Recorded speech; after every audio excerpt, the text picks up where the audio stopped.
What's up, guys? Welcome back to the Indie Sooner YouTube channel. It's not the Indie Sooner YouTube channel anymore. I'm tripping. We changed that. It's the JP and Trav YouTube channel. And welcome back to the JP and Trav show and the draft spectaculars. We got the draft going on right now. Right, And we right, got a right. lot more. We got a lot more than that to talk about. But as you can see, me and Trav are dripped out in our NFL colors. I got my Colts. And, I'm happy about what we did. He's got his Vikings, skull over there. But Trav, how you doing, man?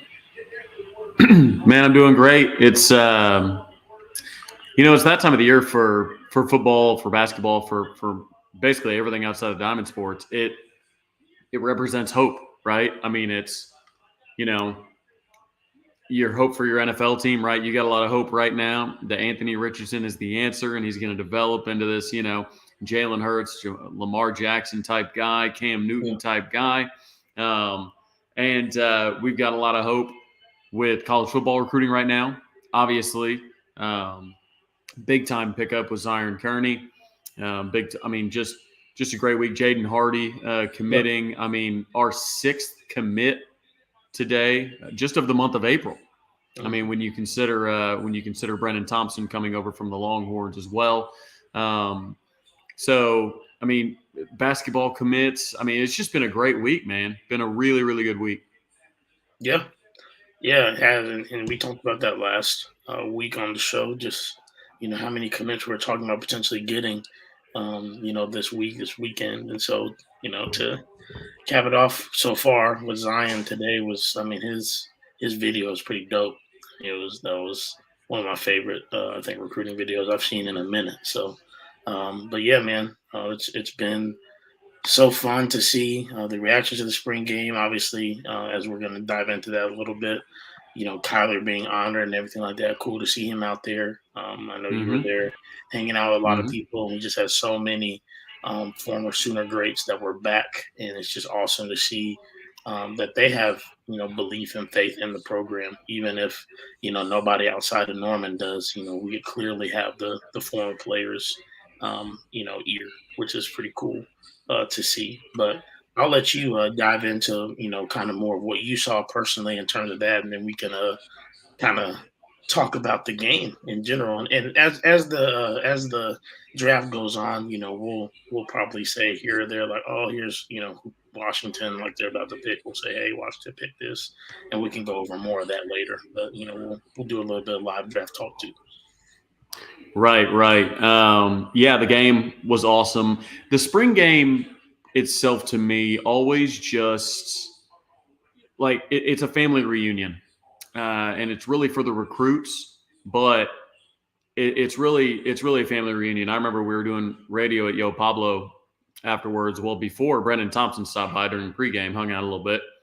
In the postgame, we had, I mean, Baker came by, hung out, Shep, Blake Bell, Orlando Brown, Cody Ford, um, Nick Harris, Alan Patrick.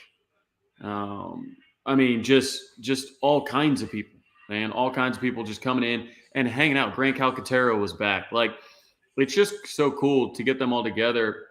And this doesn't happen in other towns. It doesn't happen at other universities quite as much, right? Because as we're seeing a lot of graphics tonight, we don't. There's not a lot of teams that have the NFL talent that we have. So getting them back on campus, not a lot of people have the ability, anyways. But having a town like Norman and really that family first program, like that's what it's for. People were walking, up and down campus corner, just hanging out,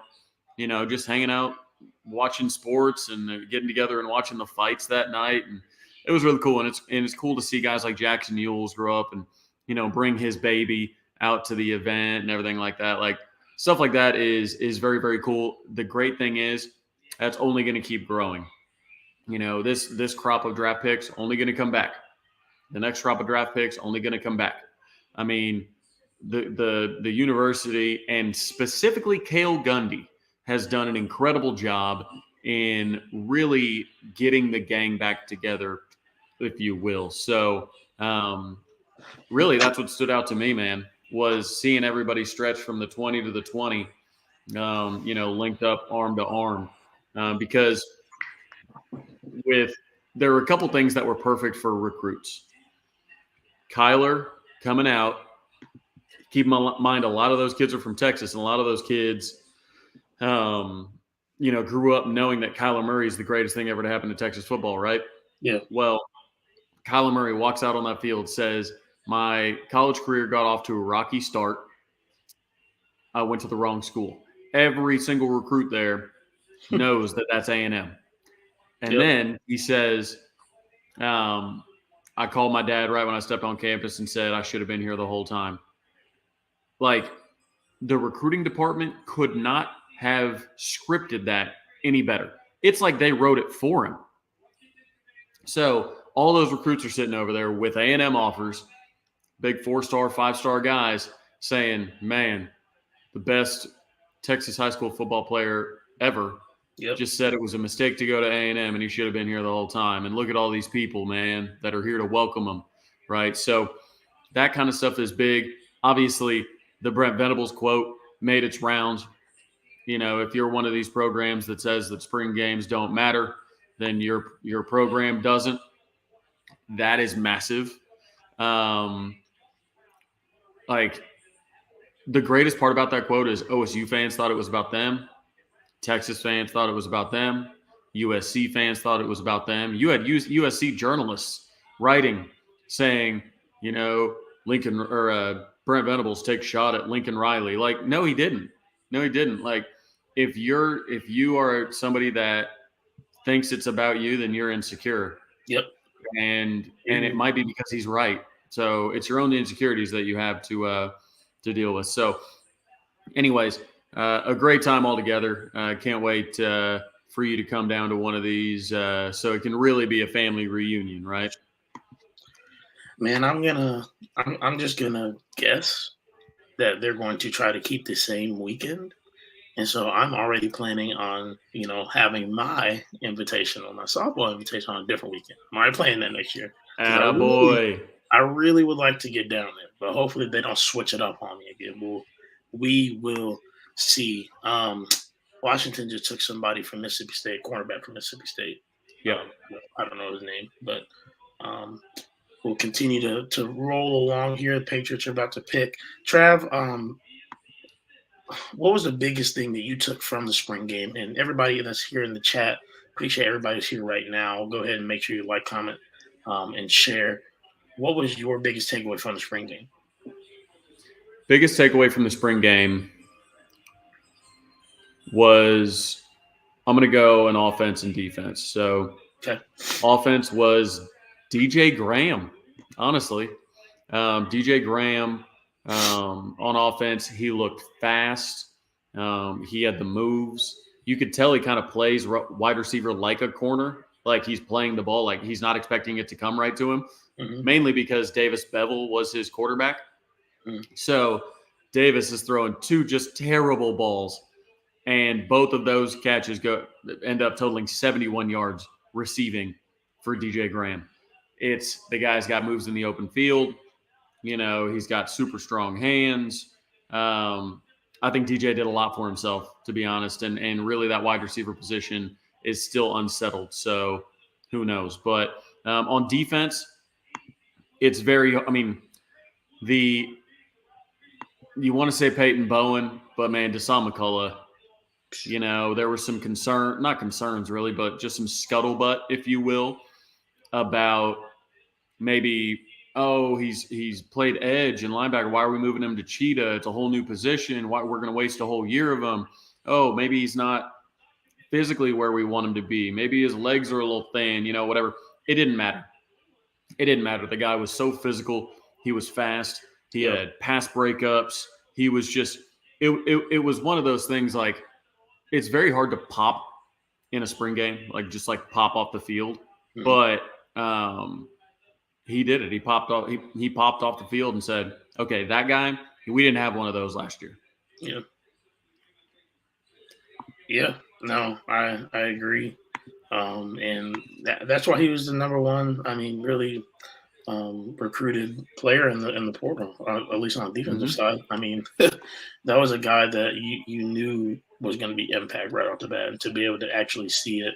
And he honestly, low key, looks like a, you know, 6'5", 6'6" basketball player out there, but he's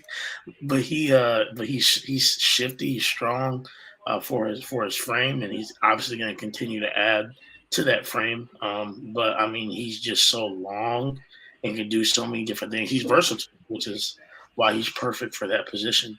Yeah, man, I completely agree. Obviously, like you said, you hit the Peyton Bowen looked good. I thought defense obviously overall looked good. Thought my boy Grayson looked pretty good as well. Yeah, he Made was some living in big the backfield. living in the backfield, man. So excited for him. Offensively, man, obviously, Jackson Arnold at that last drive was pretty dope. Just to see, what his talent is and what his talent shows. And honestly, I know people will say, whatever they want about DG, but I said this and I meant it. I think what DG showed on Saturday is that, when the offense is humming, he can run it with maximum efficiency. I think that's what Mhm. we know. I think what we hope to see is some of those, you know, off schedule plays, more and more him using his legs more, which we saw a little bit of that Right. too. But Man, he had one escape. I mean, he yeah, had one escape where he jumped around in the pocket. Like I said, I put it on Twitter. He looked like Kyler out there. And I know, don't tear me apart in the comments on this, but the way Kyler used to kind of jump around in the pocket and just always know, almost like eyes in the back of his head, he knew he could jump backwards. It was fantastic, and he did it and got away. So um, not only not only when he runs it, it runs well, but he's just super poised, man. yeah, Super poised. Like he knows it. He's comfortable. That man has played a lot of football, played in front of a lot of big crowds, a lot of big games, everything like that. That dude is unflappable. Little spring game, he's just gonna throw it around the yard a little bit. I mean, the ball that got intercepted by Peyton Bowen was a really good play by Peyton Bowen. First of all, he's going stride for stride with Andrel Anthony and kind of boxing out Andrel Anthony. But DG threw a bomb up into a 20-mile-an-hour headwind, and it's going to hang up. It is what it is. But yeah. I'm confident. I'm confident in the quarterback room as a whole, and I think DG's going to run it a lot this year. Yeah. No, 100%, man. Other than that, I mean, the offense was showing different things. We saw some things from wide receivers, some things from Sawchuk, running back from obviously a little hampered and everything like that. But same with offensive line, obviously. But yeah, man. Overall, I thought we saw what we wanted to see from the defense, which was, I think, everybody's biggest caveat was, will the defense get better? And again, if you know Brent Venables, you knew that it would, but it's just like, what are we going to see? How are we going to see it flesh out? And so the fact that they've already progressed that much into the spring is pretty exciting for the fall coming up, I would say. So yeah, man. What another question for you, Trav? Just in terms of being at the spring game, um, who I think physically looked like way different than you had seen them before, like just to the eye. I mean, seeing PJ for the first time in person was impressive. Yeah. There's no doubt about that. But ironically, I would say Stogner. Okay.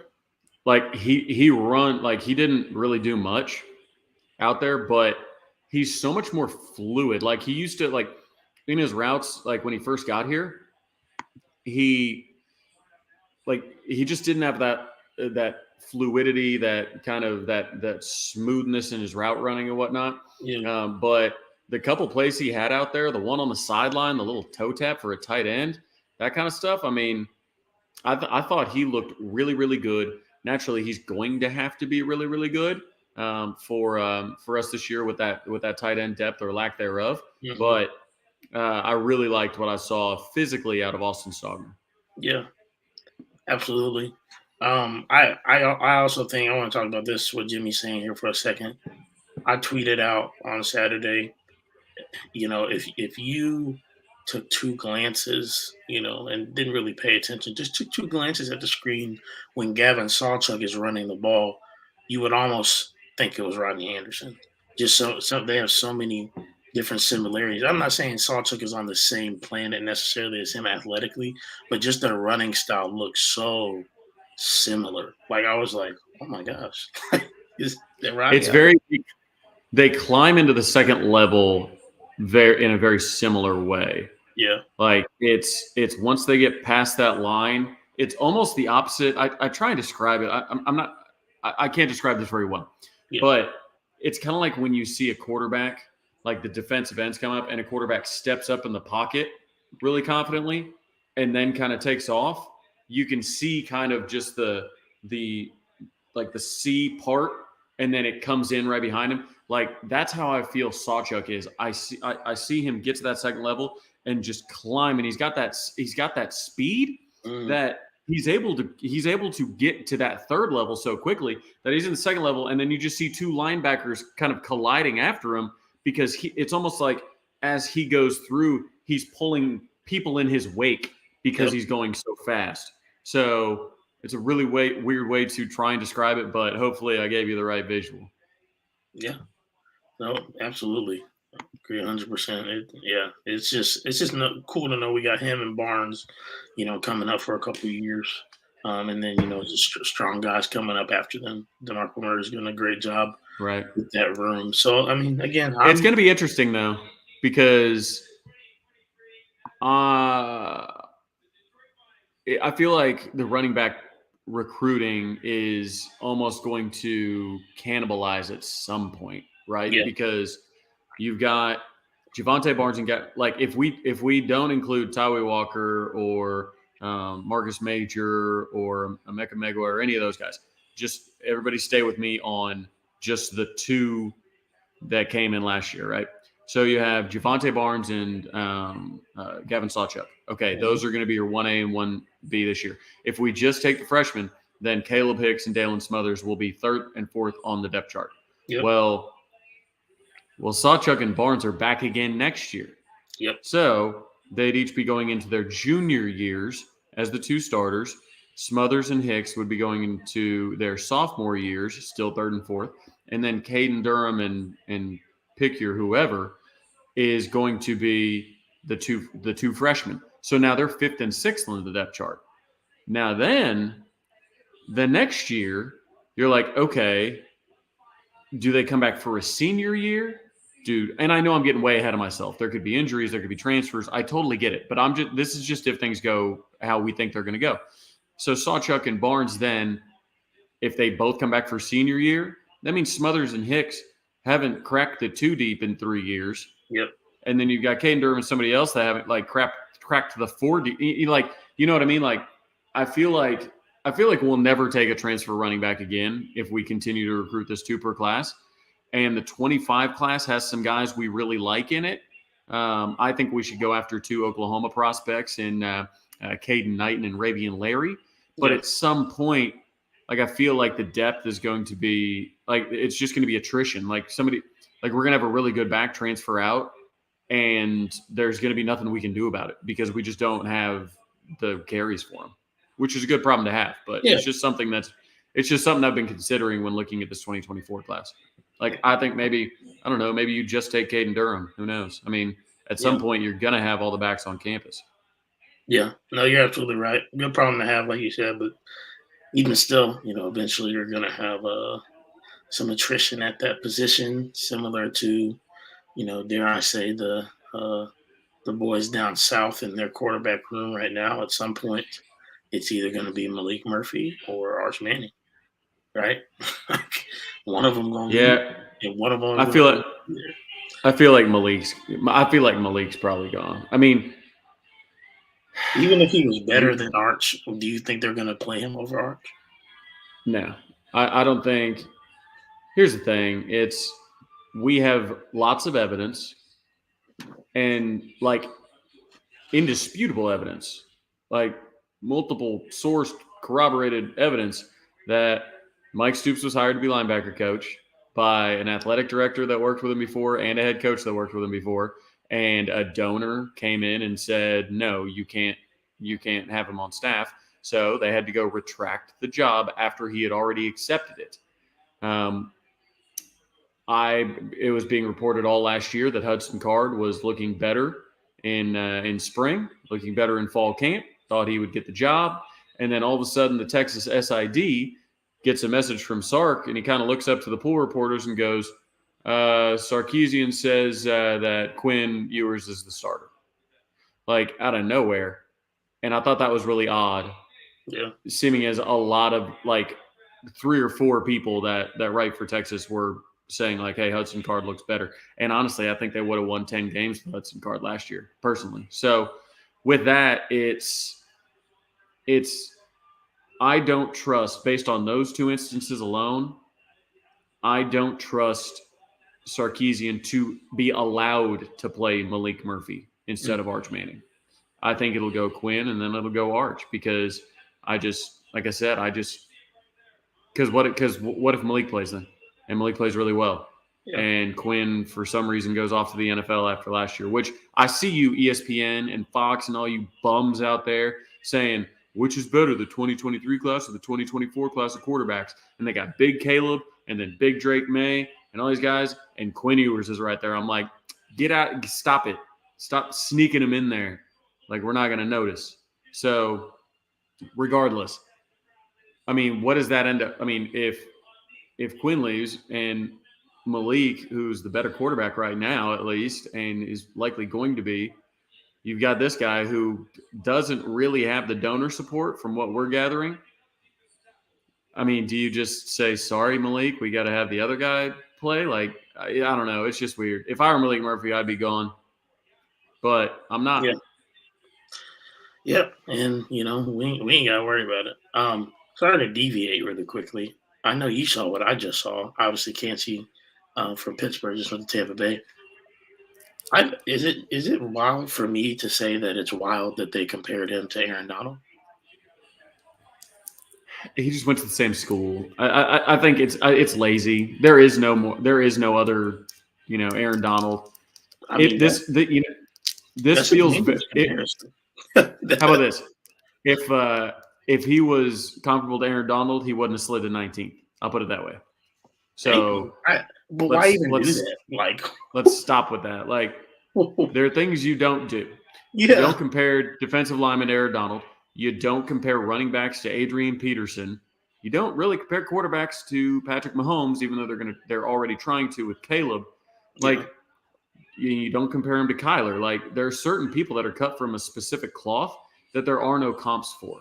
So, like, you're just setting yourself up for failure. I still say that, somebody saying that Marcus Major was the closest thing they'd seen from to Adrian Peterson did him a disservice. I think it did it. I think the best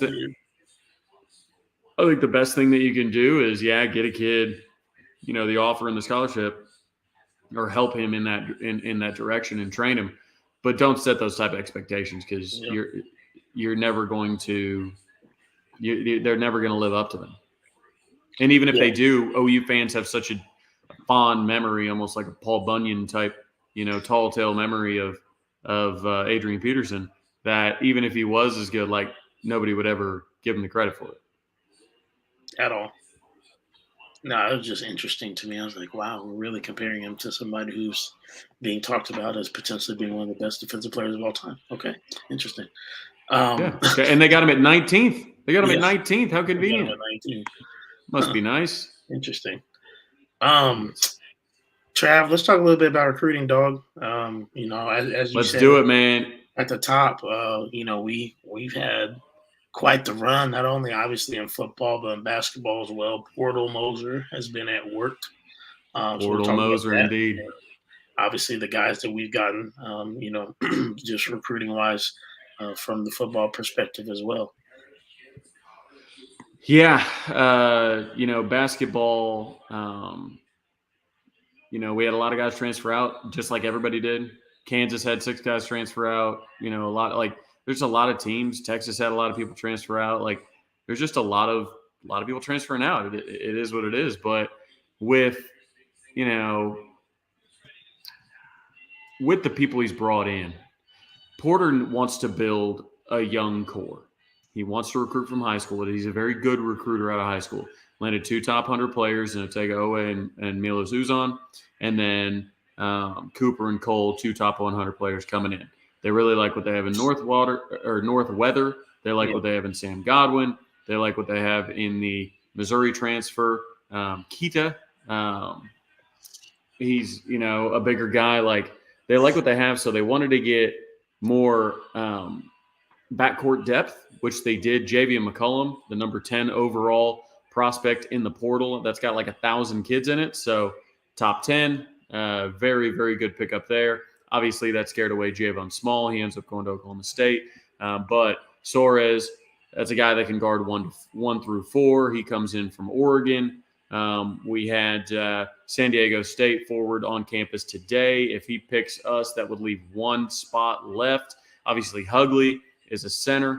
A lot of people thought he was going to go to West Virginia. He canceled that visit because he wanted to go to Oklahoma. Mm-hmm. He's been very vocal. Like, I mean, it's been great, really. I mean, basketball, Porter is really putting in a lot of work. Armon Gates is doing a lot of really good things, obviously, who came over from Oregon. I'll be interested to see if he leaves that last spot open. Obviously, we're after Val, the forward from Notre Dame. Ryan Humphreys was his lead recruiter, so he's obviously on staff at OU. So we'll see if we can kind of, work that relationship. But I wouldn't be surprised if Porter leaves a roster spot open because the 2024 class is really talented, and I know he wants to kind of continue to build that young core. If he can enter the SEC with 7 top 100 players, in his rotation, I mean that's how you have to do it, and that's how you want to do it. You want to build that nucleus and then get some role players around you, and that's what today's pickup was. And you got the first team all WAC, all defense, WAC all defense, leading scorer on the WAC champions, regular season champions. Like, he's a dude. So, anyways, football. Woo-wee. Football. I mean, it's really crazy because Emmett Jones, like at Kansas and at Texas Tech, he was the Mad Titan. He was Thanos. Well, you put that OU logo on him, and it's like he put the Infinity Gauntlet on, and he got all the stones, baby. So, I mean, he's just taken this to a completely different level. Landing his highest rated prospect that he's ever landed. He's obviously going to be going after Brian Wesco, which we lead for right now. That would be the highest rated prospect at wide receiver, obviously another level up in rankings. And, KJ Daniels has got to get him locked in. Brennan Thompson, the fastest player, either the first or second fastest player, depending on who you listen to ever play at OU. Runs at 10.1800, faster than Tyreek, faster than Jalen Waddle, faster than these guys. It's crazy. Really, really good. And obviously, we're not done because Grayson Harris is probably going to commit very soon. So with that, you will have Emmett Jones in a few weeks pick up KJ Daniels, Zion Kearney, Brennan Thompson, and Grayson Harris.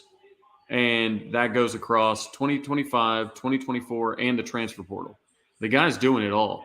So, anyways, the rest of it, Jaden Hardy, and I think it's crazy.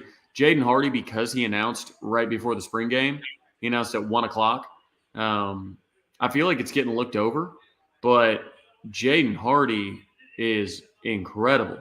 Used to play 7-on-7 with Miami Immortals, and now he plays with Raw. I got to talk to the owner of that team, who was the owner of Immortals and then now the owner of Raw, and he couldn't be more excited for Jaden Hardy, man. He said it's Tyrann Mathieu all over again. He's like, all the kid does is make plays, and I mean it's a big time get, man. Valai obviously had a lot to do with that. He recruited him to Alabama and said, hey, wherever I coach, you're going to play. And then Brandon Hall, the Big 12's best recruiter, was there to tie up any loose ends. So, yeah, big-time recruiting. Obviously, Isaiah Autry, as we talk about, Anton Harrison hopefully going in the first round. Isaiah Autry coming up from Tupelo, Mississippi.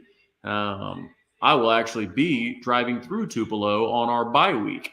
So maybe I'll stop by and see him. Maybe I'll stop by and see if he's got a game that night or anything like that. But, we've shot up from like 55th like a week ago now to 21st just in the blink of an eye. So, the defensive linemen, you see obviously the Joseph Jonye, crystal ball's coming in. You see David Stone, crystal ball's always been there. Nigel Smith, crystal ball's always been there. Zadavian Sim, crystal ball's always been there. Williams Nwaneri, crystal ball's always been there. Like, you could really get carried away with defensive linemen in this class, and we need it. We simply need it. So Michael Boganowski is a guy that probably, is moving closer and closer to a commitment date, technically because that's how time works. Everybody is moving closer to their commitment date.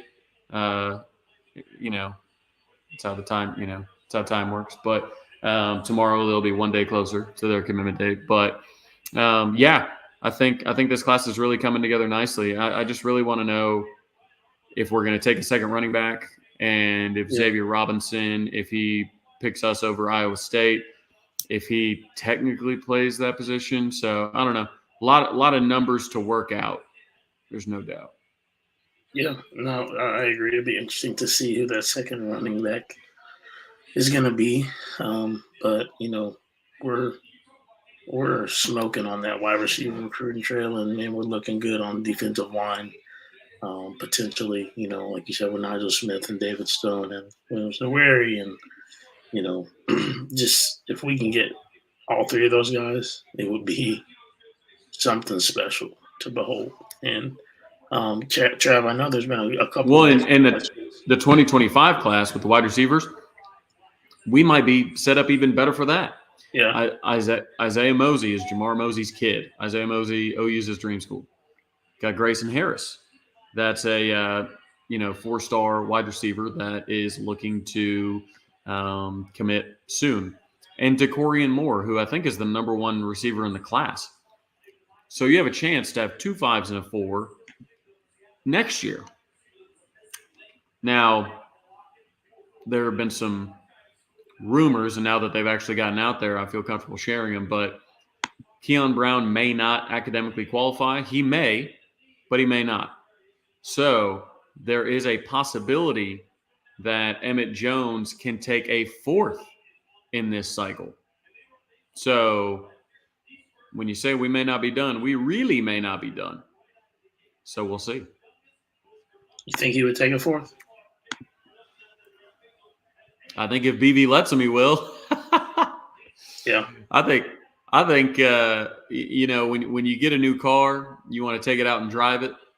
I feel like he feels like he knew he was going to get 3 joy rides. Yeah. In this class.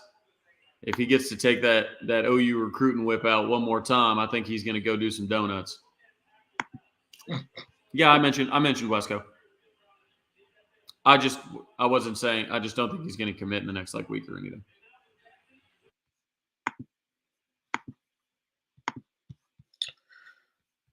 Okay. Let's do some Q&A, and then we'll just continue to go on here with the NFL draft. So you guys ask us any questions you want. Obviously, we'll continue to monitor the draft. Jackson Smith and Jigba just got taken by the Seattle Seahawks. Obviously, hoping that Anton Harrison can get taken this last 10 picks. Hopefully, if not, I'm sure he'll be a surefire second rounder. But we'll have to see what people have in store. So one thing I will answer, I'll just go ahead and answer it right now. I know everybody wants to know what I think of the Colts pick with Anthony Richardson. Let me explain.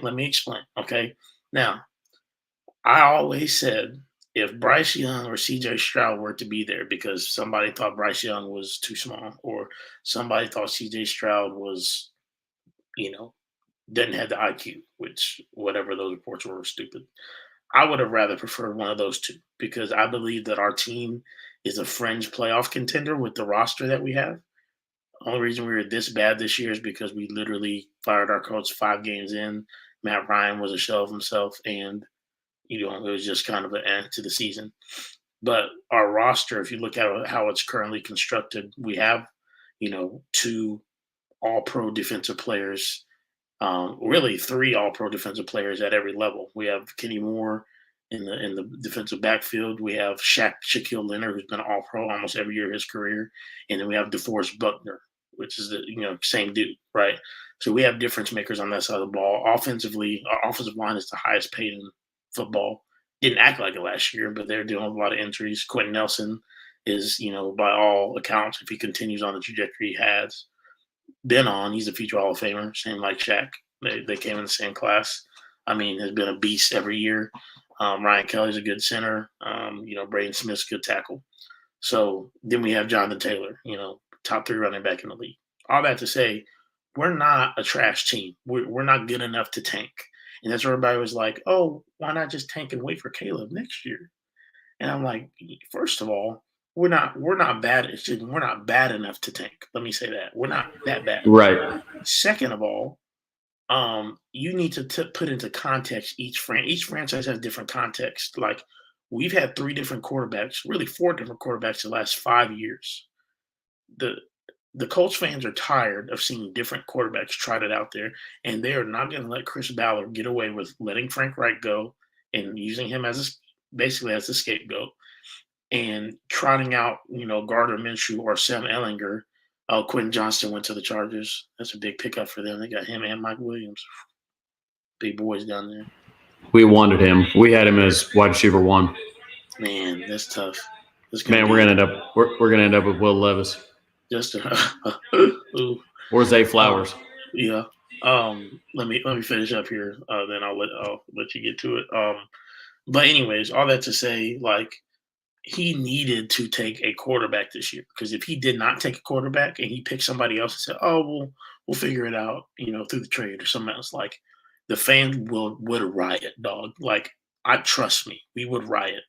So this is a boom or bust, truthfully. Like I understand that Anthony Richardson is not a polished prospect, just like Josh Allen was not a polished prospect.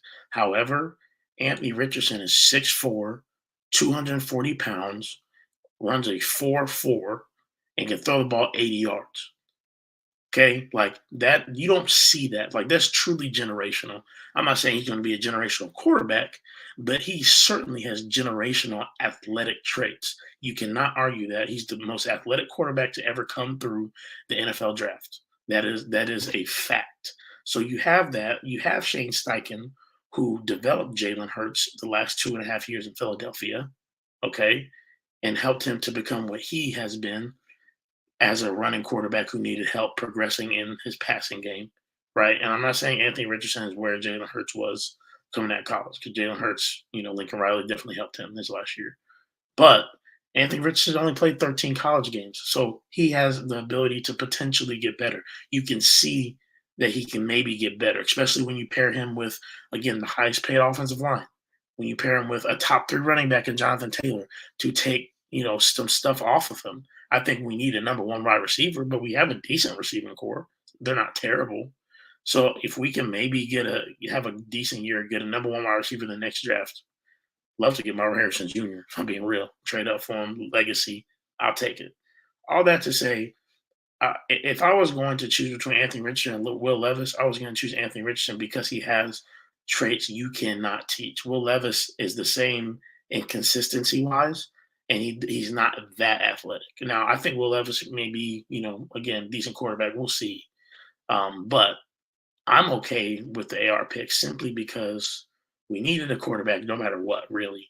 And if we weren't going to have one of those two, I'm taking AR all day because you can do some read option stuff. You can do some running quarterback stuff with him and Jonathan Taylor. And even if he's not the best passer, at least in his second year, he can win you games with his legs, and he'll open up the passing game because of how dangerous him and Jonathan Taylor would be in the backfield. It would open up the middle of the field a ton.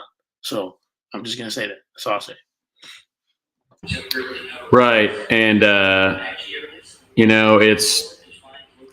he is the most athletic. I know Les doesn't think so in the comments, but 40-inch vertical. What? Throws the ball a mile. I'm reaching. 4.4.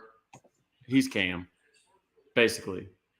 I just don't know if I don't know if he can throw it. I don't know if he can throw it like Cam, or I don't know if he's going to be an MVP like Cam was, or go to a Super Bowl like Cam. Mike Vick had a cannon. He was fast. It's just like the strength also was there. Like if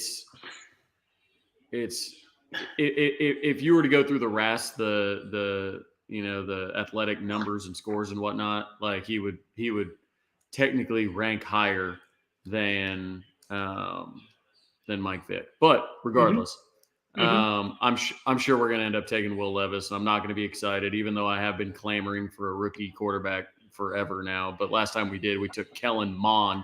It was a loser. And why would they do that, bro? All I did was I went and got receipts off Twitter. I was like, man, the day we released him, I started tweeting. I was like, see, this is what I was saying 2 years before we drafted him, how much of a bum he was. I was like, this guy sucks. This guy sucks. Yeah, it was bad. So we'll see. Like I said, probably take Will Levis or Zay Flowers. Anyways, a lot of OU questions up in here. Do you think we land David Stone? Yes, I do. Don't get wrapped up in his social media stuff. It is what it is. I do think we land. Will you have the best secondary in the Big 12? That's an interesting question. I have not considered that, actually. The safety room is going to be very good. If we're including the cheetah position in the secondary, that's going to be very good. I mean, Reggie Pearson and Billy Bowman, that's a saucy starting two.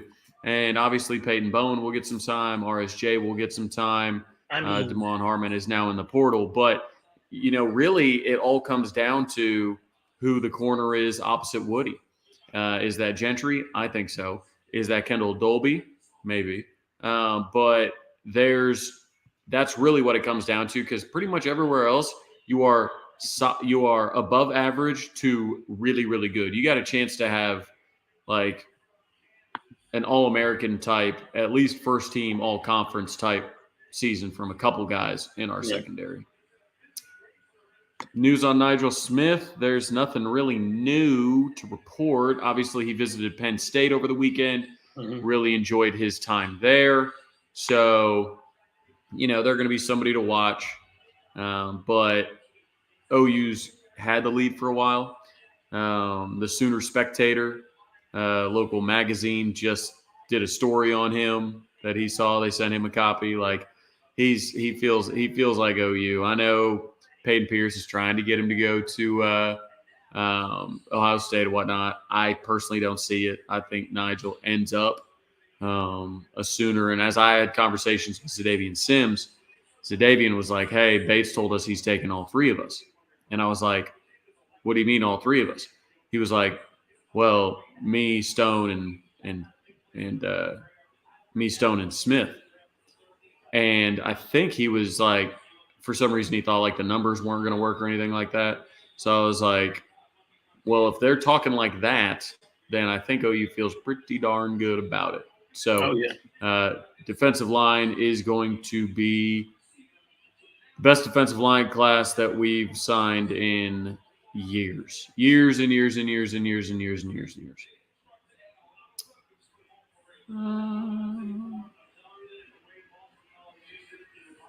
Do you think OU gets Nigel Smith? Absolutely. Nwaneri, yep, we lead for Nwaneri. I think eventually, obviously he likes Tennessee, but I think Tennessee's a little too far away. Yep. I think he's a kid that's going to want to stay close to home. And Missouri's close to home, but Missouri sucks. And I'm not sure Drinkwitz is going to have a job next year. So I think all signs point to Nwaneri landing at OU, because you've got Mosey coming in the class behind him. We just offered another kid from Lee Summit North, another defender. You've got obviously Caden Green already on campus. PJ Adabari's from the area. His coach, he probably would be committed by now if his coach didn't push him to take a bunch of visits. So, yeah, I just – it's one of those things like it's going to be hard to land all of them, but I think we lead. I think we lead for Stone, Sims, Smith, Winery, and Joseph Jonah Ajonye. I think we lead for all 5. Now, will we get all 5? That's going to be tough. What's also tough is Zay Flowers going to the Baltimore Ravens, because I thought that might be who we go to wide receiver, and now he's gone. So how improved the secondary will be is up to the pass rush. Maybe, James, a little bit. How improved the secondary stats might be will be up to the pass rush, a lot of it. But having better players is just – I mean, there's a reason Damon Harmon's in the portal now, and Reggie Pearson we went and got, and now he's going to be a starter. Like, you've got to have the Jimmies and Joes as well. Billy Bowman being healthy, coming back with another year. I mean, he's like your lowest floor defender, it feels like. Like, that dude's just going to be, like, solid. I mean, that is your lowest floor. That is going to be Mr. Dependable on the back end there. You know what you're getting with him. Absolutely. Yep. I'll let you start picking questions. Oh, we're on the clock. Are you nervous? I don't know why, but I feel like it's Will Levis. I guess we'll see. And it does. And honestly, I wouldn't hate it. Especially that's a good value at that. At that point. At 23, I mean, that's good value. So I wouldn't mind the Levis pick, because I thought I was going to have to settle for a Hendon Hooker, and I would rather have Levis than Hendon Hooker, who's 26 years old and going to be 30, but on his rookie deal. So, what do you expect production wise out of Bothroyd and Ford?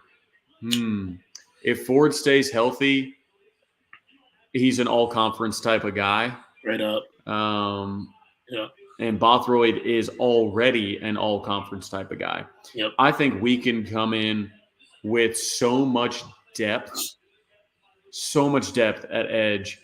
You've got obviously the incumbent starters in Ethan Downs.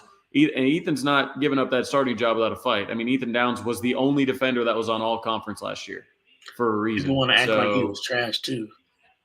Idiots. Crazy. So that's a guy who's not going to give it up much. But you've got R. Mason Thomas, who's got, all-American type ceiling, all-conference, at least first-team all-conference.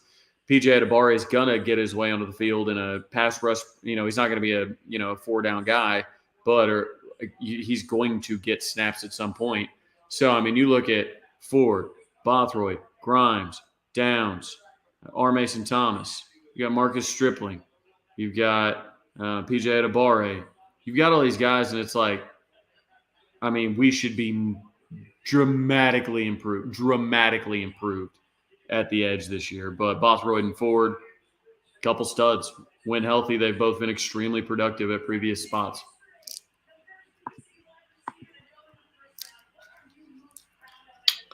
Let's see here. Oh, interesting. I didn't even know that was a thing. That his committed. I don't think he does. I don't think he does. He's already here. He's already been here 5 months. He would have to wait to transfer. She would have to go to somewhere that he wants to go as well. I just don't see it happening, especially with his best friend on the team. I know we say girlfriends are undefeated, but now that he's been here, he's been well received. He had a great spring game. He's going to carve out, a role on this team. He's going to play as a true freshman. His little brother wants to go here. I don't think it's. I think he's too far in. I think if he was still a recruit, maybe, but I think he's too far in now. I agree. He's already had a crazy recruitment as it was, so Yeah, he might just be a little bit over it. we expect more portal entries, and Jamarian Burt did enter the portal today. You know, I feel bad because I've been operating as if Jamarian Burt has been in the portal this whole time. Because I think somebody might have told me he was going in a while ago, maybe, and I don't know, I forget. But yeah, somebody put it in the chat today. I was like, yeah, he is in the portal. But yeah, so that's my bad. But yeah, we'll see. I think defensive line is obviously something we are actively pursuing. Especially with Farmer out of Florida State. He decided to stick with Florida State because they upped the cash a bit. So, you know, with that, maybe if there's like an experienced linebacker out there that's played in, and we're not confident with Kobe and Kanik, like I don't really know. Maybe I don't know where we would need one, and that sounds weird because I know that everybody needs them, right? Like everybody needs them, but where are you going to put them? Unless you can get like a starter somewhere, and what starter is leaving after spring at a different school and going to be able to start not at edge. They're going to start at edge. Defensive line already talked about. Maybe linebacker, but they're not going to start safety. Not going to start at corner. Not going to start at quarterback, running back, wide receiver. Offensive line, like there's just, I don't know. There's just not a lot of spots available. So maybe they just leave a couple spots open. Maybe they see if they can take heavy, but I don't know. I don't see. That's one of the nice things. Last year we talked about, hey, we need depth here, depth there, depth there, but we've got a lot of good depth now because we attacked the portal in the right way early. Yeah.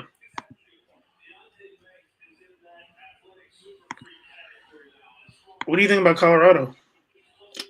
Oh, God. We're at minute 50. Going on out there. Oh, man. We're at 52 and a half, man. We might need we call this halftime of this pod if we get on the topic of Colorado. All right, so 55 people in the portal. He keeps on telling us, no, we got people coming, man. We coming. Well, he put out a little video to dunk on everybody. Oh, we got 3 coming today? Bro, you had 55 leave. Yeah. 3 ain't going to matter. And guess what? All the big news Twitter accounts, On Threes and 247s and all this, they are just gassing up these poor kids that go out there. Oh, they landed this guy, the number 2 edge available in the portal. Yeah, available in the portal because everybody else has been taken. That's the number 278th player overall. Why didn't you say that? Yeah. Should have said that. So you get the 278th player overall who's under multiple people that just transferred out of Colorado. So it's not like you're bringing in better players. Oh, here we go. We're getting a Florida State linebacker. Okay, cool. He's in his 5th year now, and he had 33 tackles last year in his 4th year, which ranked 130th in the ACC. So he is now off to Colorado. So 130th best tackler in the ACC last year. That's the Louis that you're bringing. Oh, I saw they got a Tennessee defensive lineman today. Big time, right? Yep. Guy was like 7th or 8th option on their defensive line. Was ranked like 600th or 700th in the recruiting rankings. But they're in the SEC, so I mean. But he's an SEC defensive line. Like, I don't know, man. I get I come across as a hater. That is not lost on me. But it's just he's not bringing in the talent that everybody thinks he is. It's just being gassed up for no reason. Like SEC, Florida State's linebacker, SEC defensive lineman, 2nd best available edge. Like, come on, man, tell the whole story. The pick is in for the Vikings. So, yep, we're watching. Let's see. Is it going to be Levis? Don't ruin. I think I'm just a couple seconds behind you, so I won't say nothing. Don't react yet. Oh wow! I think it's going to be Levis because he dropped. Oh wow! Oh, shut up.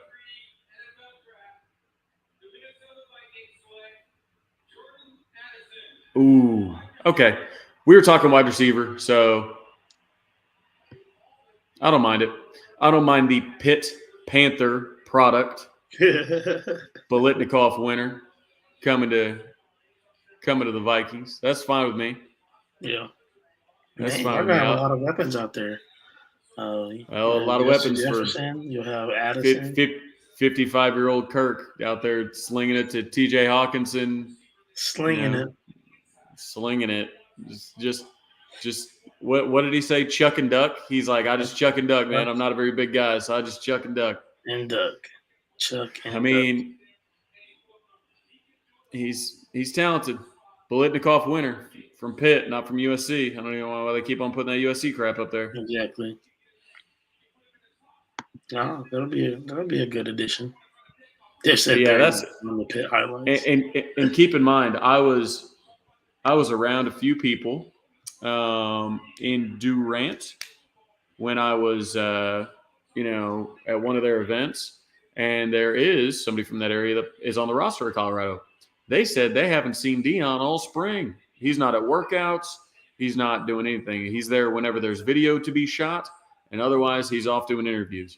So that's another reason that I kind of get, I don't know, a bit skeptical of Dion, is because he's there for himself. He's there for the cameras. Like I said, he shot a video, and he's on the Pat McAfee show. Oh, he's on Pat McAfee now to talk about his transfers. Like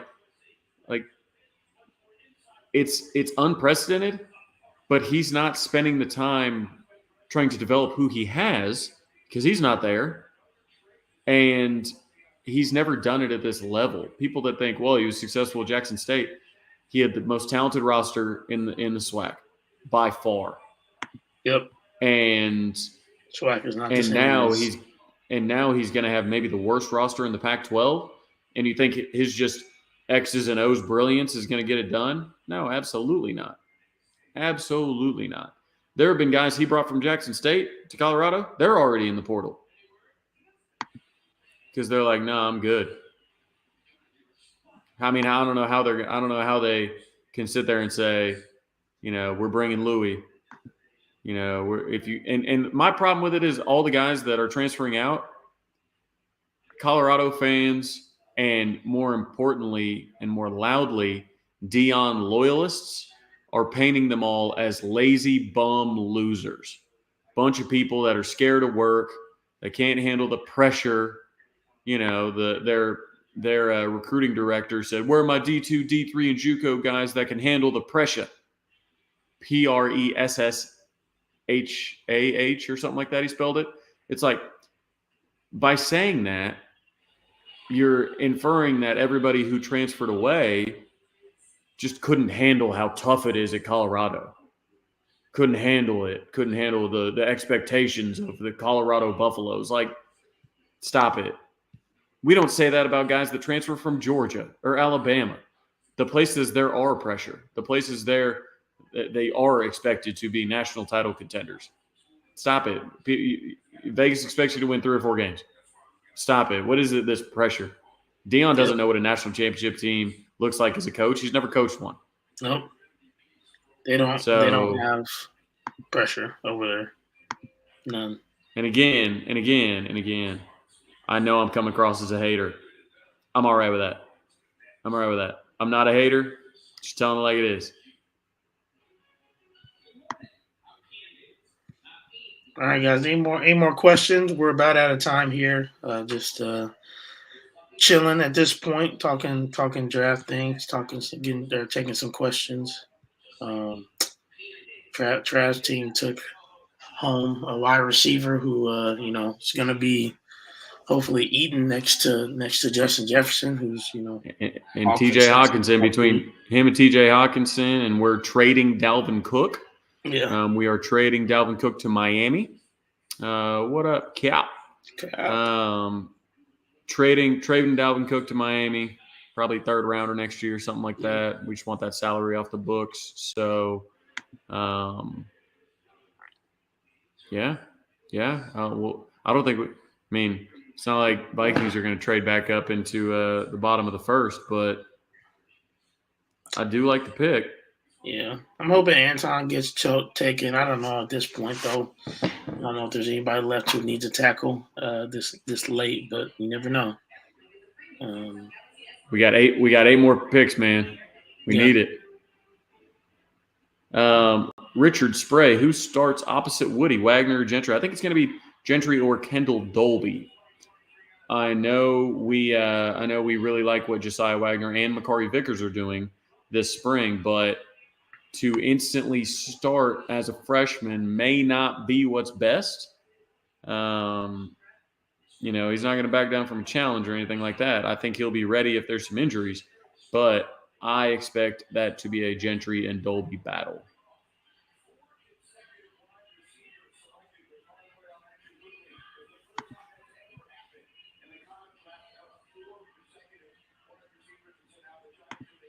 Bunch of wide receivers coming off. How much will you? I don't know. What do you think, JP? You go first. for this one. Yep. I mean, I think we'll improve. I think we'll be again 10 in that 10-2 range. I mean, I do. I think last year we were reasonably a 9-3, 10-2 team.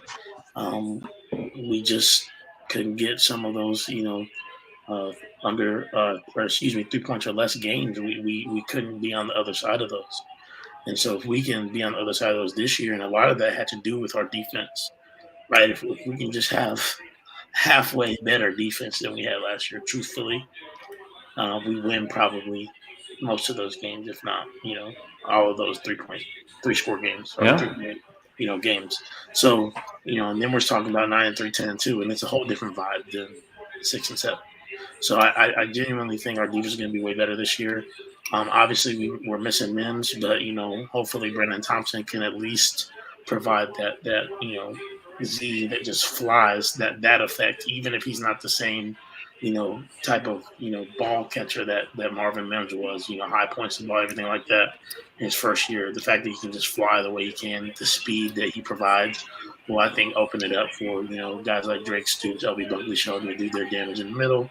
Obviously, for what he's going to do on the edges and stuff like that. And then we have good running backs. Just hopefully the offensive line meshes together. We got a lot of talent. Tyler Guyton is probably going to be, he stays healthy, I would say a surefire first-round pick and everything. So, I fully expect us to have at least 9 wins. Yeah, I think 10 is the floor, to be honest. Yeah. Looking at the schedule, you're not going to get a much easier schedule, to be honest. I mean, you dodged Georgia because we had to cancel the game. So the non-con, Arkansas State, Tulsa, SMU, you should be fine there. You dodged 3 of the top 6 teams in the Big 12, and you're one of them. So outside of OU, you dodged 3 of the top 5 teams. That means you dodge Texas Tech, you dodge Kansas State, and you dodge Baylor. So with those, I mean, it sets up really nicely. You get a bye right after Texas, so you can kind of reset, kind of go into the back half of your schedule. I just think it sets up really nicely. So, is my audio on? There you go. So maybe that's probably better. But yeah, next commit's probably Grayson Harris, if I had to bet. So, Jaden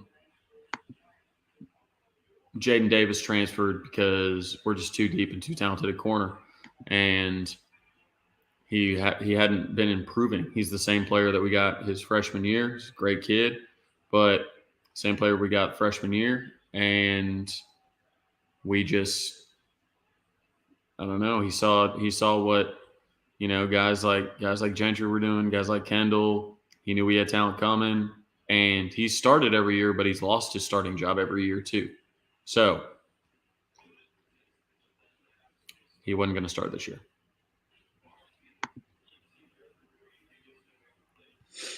Yeah. A lot of questions. Yeah, I don't know if we have Time to answer all these. Let's end on this one. It's a good one to end on.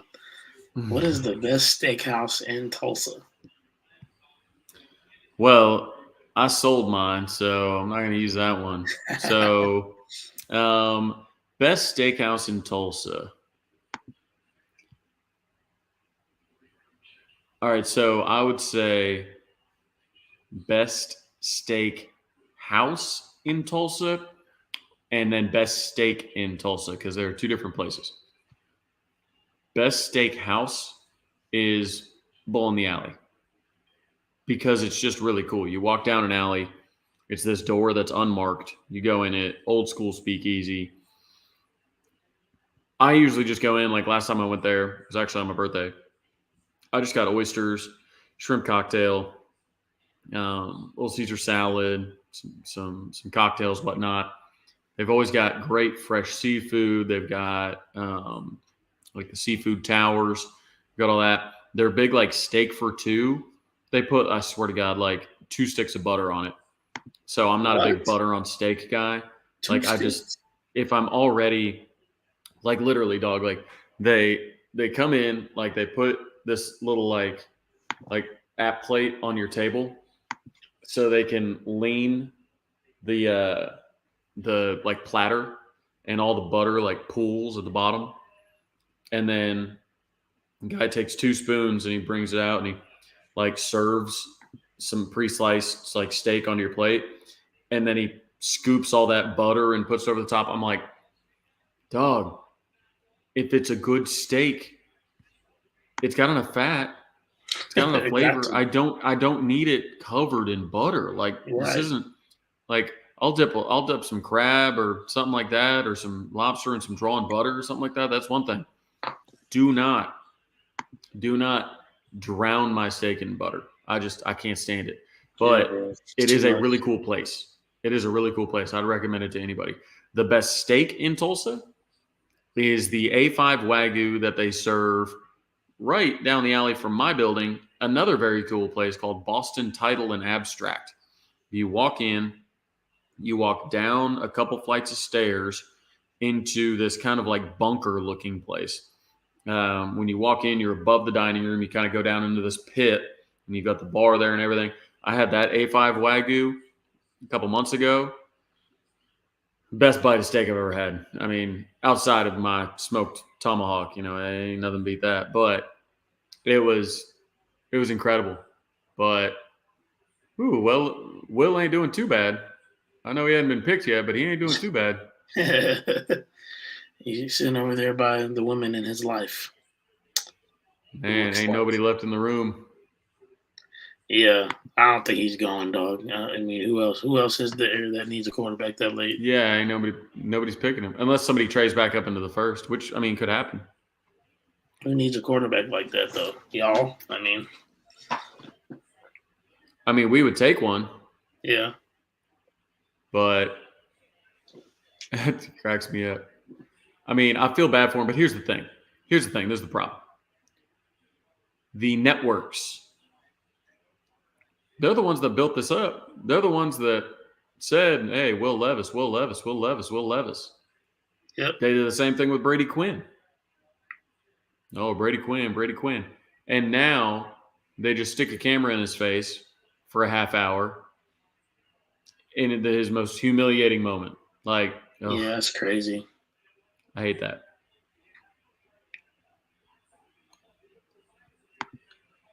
Yeah. Oh well, your mama getting on you. Don't be. Hey, I like butter. I like butter on lefse. I like butter, on some breakfast breads. I like all that. I don't need butter on my steak, like a lot of it. I'll do a little compound butter here and there. Ain't no problem there. But if I'm paying a lot for a good steak, I want to taste the steak. Right. Simple as that. But I do think that is all from us. Probably we're at an hour 10. We're at hour 10, man. Since my mom's in here, I'll show her the hat. Hey. So the Vikings do not have a a world championship, but you make your selections on draft day in order to win a Super Bowl. Well, the Twins in 1991 were the World Series champions. So I'm channeling my Minnesota champion blood we got here from when I was 2 years old. This hat is about as retro as it gets, my friends. Man, I wish that hopefully at the end of in the next 3-5 years, let's just say that we're talking about an Oklahoma National Championship, and we get to talk about that. How fun would that be? You're gonna be lit. Would be lit. Man, thanks guys again for sticking with us. Real quick announcement, big time announcement actually, moving forward. So in the off season, real quick, as you guys know, for me, and even when we started the show for Trav, Wednesdays worked best for us, especially me as an AD. Wednesday, at my school, I'm at a private Christian school, and we just don't do things on Wednesdays. We take that day off. So it was always just natural for me. I wasn't going to be, run late or anything like that. So Wednesdays was our day, and I think we're going to stick with that for the season. However, I think it's become clear to us in the off season, Thursdays seem to be a good opportunity just for us to move to, and it's worked well the last 3 weeks, and so we're just going to continue to go on Thursday nights the rest of this off season, and then we'll pick back up kind of in the fall with Wednesdays and everything like that. Obviously, we appreciate everybody that's with us, and again, looks like you guys are still tuning in on Thursday night, so nothing else is keeping you from being here. So we appreciate y'all, and we're moving forward to Thursday nights in the off season. Trav, you have anything on that, or just good to roll? No, just appreciate y'all. Appreciate y'all tuning in. As always, like, subscribe, follow the Twitter account. We've been steadily growing. Would love to see that puppy grow a little bit more.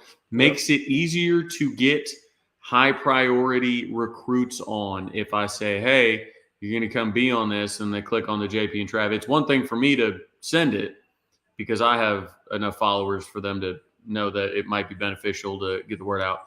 But following the JP and Trav show is very important when it comes to trying to get recruits on. Because I tag it, they click on it, they're like, oh, what is going on here? So anyways, follow. And the show will just get better guests. Yes, sir. Yes, sir. Well, we appreciate y'all. We'll see y'all next Thursday, 9 p.m. Central Time. And yeah, looking forward to a good spring and summer. And yeah, we'll see you then. Boomer.